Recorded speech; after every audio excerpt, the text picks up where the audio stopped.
Meanwhile, the Commission on Elections, or COMELEC, is moving full speed ahead in its preparations for the upcoming parliamentary elections in the Bangsamoro Autonomous Region in Muslim Mindanao. With ballots and automated counting machines now being deployed, the COMELEC is leaving no stone unturned as they work towards a smooth and fair election process.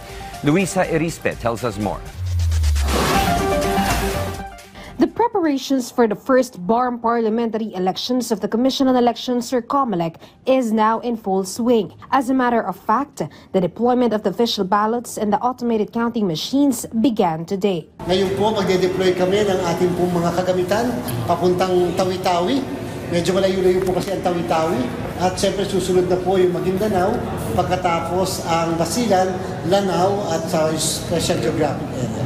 The batteries of the machines and other election paraphernalia were deployed within the last month. The COMELEC targets to finish the deployment within the region by the end of September.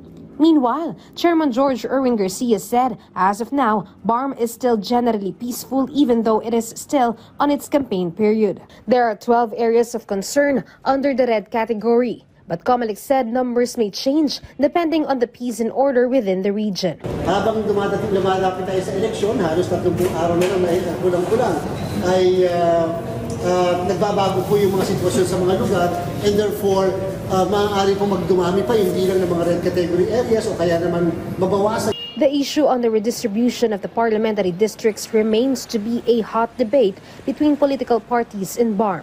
But the poll body insisted that for their part, they will abide by the original law passed by the BARM government, wherein only 73 seats for district representatives will be included in the elections. Basta ang COMELEC, ang pinaghahandaan, ang aming pong preparasyon ay sa 73, and therefore may nag-challenge na po sa Korte Suprema.